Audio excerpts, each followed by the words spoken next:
အားလုံးပဲမင်္ဂလာပါကျွန်တော်ချက်ဒီနေ့ညီကိုတွေကိုဝစ်ချက်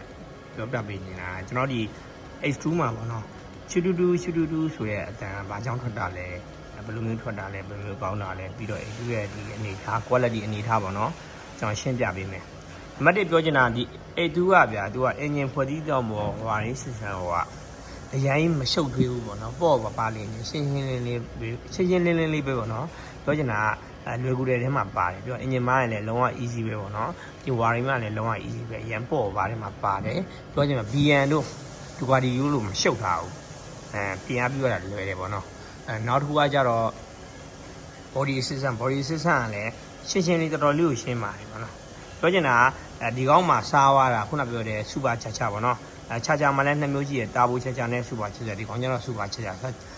cha ကဘယ်လိုလောက်တာလဲဒီကောင်းအတွက်ဘာတွေပြောင်းလဲပြီးထားရလဲဘာတွေပါလဲချက်ရှင်းပြပေးမယ်ပေါ့နော်နံပါတ်1 super cha ဆိုတာကကျွန်တော်ဒီ engine နဲ့ cha နဲ့ကိုချိန်နဲ့ဆက်သွယ်ထားပြီးတော့ပေါ့နော်အလုပ်စီတာပေါ့နော်နောက်တာဘူ cha တော့ကျွန်တော်ဒီနော် exhaust ကထွက်တဲ့ pressure ကိုယူပြီးတော့သုံးတာပေါ့နော်အဲဒီကောင်က super cha အဓိက super cha ပါတဲ့အတွက်ပေါ့နော်ဒီတာဘူ cha super cha ပါတဲ့အတွက်ကျွန်တော်ဒီ intake ကိုကျွန်တော်ရိုးကုန်နဲ့လုပ်လို့မရဘူးပေါ့နော်ဒီကောင်ကိုလုံးဝတောင်းတင်းခိုင်ပါဆိုကျွန်တော်ဒီပေါ့နော်ဒီ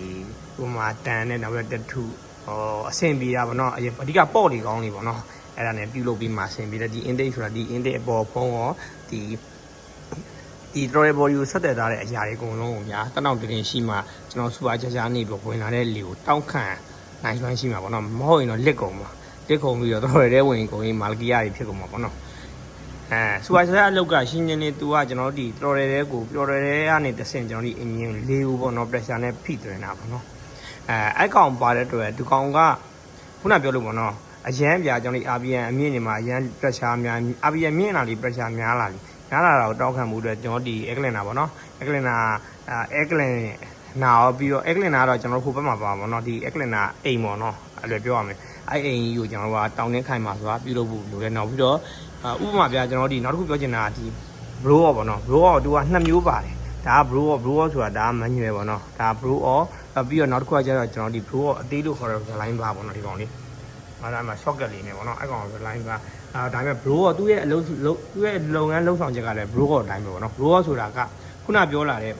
super cha နေပြီးတော့ဝင်လာတဲ့လေအလုံးရင်းဗျအလုံးရင်းကကျွန်တော်တို့၄ပါဆွဲထားရင်အင်ဂျင်ထဲကိုတန်းဝင်တာရှော့မရှိဘူးပေါ့နော်ဥပမာ၄ပါပြန်လို့တဲ့ခါကျရင်ခုနက super cha အချိန်ကမလျော်သေးဘူးပေါ့နော်အဲ့ချိန်မှာကျွန်တော်တို့ဝင်လာတဲ့လေအလုံးရင်းတွေကိုကျွန်တော်တို့ကနေပြီး return ပြန်ထွက်သွားအောင်ပေါ့နော်ပြောချင်တာကအဲ့ချိန်မှာဗျခုနက၄ပါဆွဲတယ်သူက၄ပါဆွဲတယ်တော်တယ်တက်တယ်တော်တဲ့ချိန်မှာအင်ဂျင်ပတ်ရင်များတဲ့အလဲရောက်ကျွန်တော်ဒီ super cha ကို၄ဖိတွင်မယ်အဲ့ချိန်မှာဒုံးသူကိုကခက်မသိ၄ပါလှော့လိုက်မယ်လှော့လိုက်တဲ့ခါကျရင်ဒီကောင်ကြီးရုပ်တရက်ရက်မသွားဘူးလေရဲရုပ်တရက်ပျောက်ကွယ်မသွားဘူးထပ်တွန်းလာမှာအဲ့တွန်းလာတဲ့အချိန်တစ်ခုမှာကအခက်မသိအဲ့ blower တွေမပါဘူးဆိုရင်ဒါပွင့်ထွက်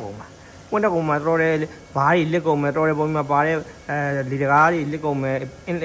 းလက်ဘားတွေအခက်မသိလစ်ကုန်မှာပေါ့နော်အင်ဂျင်ထိခိုက်ပြတ်မှုအများကြီးပေါ့နော်အဲ့ဒါကိုကာကရိုကျွန်တော်ဒီ blower ပေါ့နော် blower ဆိုတာလေကိုအဲ့ချိန်ညာခုနပြောလို့လေးပါလှော့လိုက်တဲ့အချိန်မှာဒီကောင်ခုန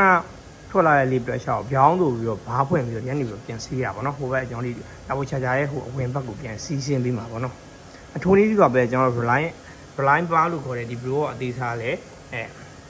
ဲခုနအလုပ်လို့လောက်တာပေါ့နော်ပြောချင်တာကဟိုကိုကအသေးစိတ်သိတယ်ဆိုရင်ဒီကောင်လေးတွေကရမ်းလွယ်တယ်ပေါ့နော်နောက်ပြီးတော့ super cha မှာခုနပဲရှူတူတန်ဆိုတာ super cha မှာပါဒလက်ကလေနဲ့ပုတ်တပြီးတော့ထွက်လာတဲ့အတန်ပေါ့နော်ပြီးတော့သူ2တန်ရှိတယ်ဗျာအဲ့ super cha နေရွှီးလို့ထွက်လာတဲ့အတန်နဲ့ပြီးတော့ blower ပွင့်သွားတဲ့အတန်1တန်ရှိသေးတယ်အဲ့တော့ညီကိုတို့ခွဲခြားသိဖို့လိုတယ်ပေါ့တခါကျရင်ဒီ blower တွေကပြတ်တတ်တယ်နော်ပြတ်တဲ့ခါကျရင်ခုနပြောလို့ပေါ့ pressure ကိုဒီ pressure ကိုပြန်မထုံးမိတဲ့ခါကျရင်ကြီးပွားတဲ့ကျွန်တော်ဒီဆုံးရှုံးမှုတွေရှိတယ်ပေါ့နော်အဲ့ဒီအတွက်ကိုဒီ H2 တွေတော့များများကကျွန်တော်ဒီကျွန်တော်ဒီ OEM ပေါ့နော် original ကပါတဲ့ blower ကိုဖြုတ်ပြီးတော့ကျွန်တော်တို့ဒီ aftermarket ကလာရဲ့လုံးဝမိုက်တဲ့ blower တွေတက်ဆင်ထားတာပေါ့နော်ဒါနိုင်ငံခြားမှာ10စီးဆို10စီးညီပတ်တက်တယ်မြန်မာနိုင်ငံရောက်မှတာ original ရဲ့ကောင်းတယ်လို့ထင်ကြတာပေါ့နော်ဒါ original ကကောင်းပါတယ်ဒါပေမဲ့သူ့တဲ့အဆင့်မြင့်ပြီးတော့နောက်ထုတ်တဲ့ blower တွေကတကယ်မိုက်တယ်အတန်နေထားတော့သူ့ရဲ့လုပ်ငန်းလှုပ်ဆောင်ချက်ပေါ့နော်ပြီးတော့ဒီ line bar လေးကလည်းခုနပြောလို့ပေါ့နော်ဒီ blower ဟိုနည်းနည်းလေးပူကာဝယ်ပေးဘာလို့လဲဒီကောင်လည်းခုနပြောလို့ဒီ ECU နဲ့လက်ထောင်းနဲ့ထိန်းချုပ်တာဖြစ်တဲ့အတွက်ကို ဟိုကောင်ပြတ်သွားတော့ဒီကောင်ပါတယ်နဲ့ခံတာတယ်ပေါ့နော်ဒီကောင်မပါဘူးဆိုရင်ဟိုကောင်လဲဆိုရင်အဆင်မပြေဘူးပေါ့နော်အပြောချင်တာက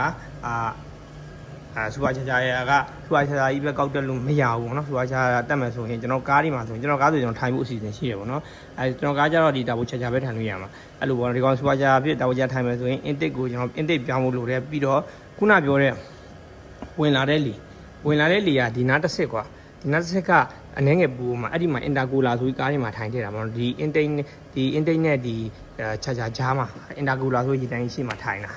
ဒါကောင်နေကြတော့မလိုအပ်ဘူးပေါ့နော်ပေါ့လဲဆိုတော့စူပါချာချာဖြစ်တဲ့အတွက်ကိုတိတ်မလိုအပ်ဘူးလေကအေးကန်စနေကသူ့မှာယူအဆင်ပြေတယ်ပေါ့နော်ပြီးတော့ဒီ blue wall ကလည်းမဖြစ်ဖြစ်နေပါဘူးလို့တဲ့ပြီးတော့တော်များများအစားမဝင်ဒီ blue wall ကိုမစစ်ကြဘူးပေါ့နော်ဒီ blue wall ကိုစစ်ပေးကြပါပေါ့နော်အခက်မသိရင်လက်သွားနိုင်တဲ့အရာတွေအများကြီးရှိတယ်နောက်တစ်ခုကကြတော့ဒီပြောချင်တာဗျာဒီခုနပြောလို့ဒီ AU တွေကဆက်ဆက်နှိုးရင်အတန်ကျန်းတာတွေကဒီ chain drive တွေကဒီ chain တွေကို auto တိုက်ကနေပဲကျွန်တော်တို့ manual တိုက်ပြောင်းရရှိရတာပြီးတော့ဒီပေါ့နော်ချာချာ chain နေမိတာရှိရပါဒါရတော့ပုံမှန်ဖြစ်ရှိရပြတ်နိုင်ဒါရဖြည့်ရှင်းလို့ရတယ်ခုနပြောလို့ကျွန်တော်စာပေဝင်တဲ့ခါကျရင်ချာချာပါတဲ့ brain တွေအတွက်ကို Eglina ကို pneumatic Q side ကမယ်ပြီးတော့ blue off Q side ကမယ်ဒီကောင်လေးအလွယ်ဗျာကျွန်တော်ဒီဖုန်းလေးဖြုတ်ပြီးလီမိုးပြီးပြန်ထည့်လို့မရအောင်နော်လိုရတဲ့အပိုင်းတွေကိုဒီချာလေး Q side ပြီးမှပြန်လဲသက်စစ်စီနေပေါ့နော်ကဲအားလုံးကိုကျေးဇူးတင်ပါတယ်ကျွန်တော်ကိုလင်းခမှာပြ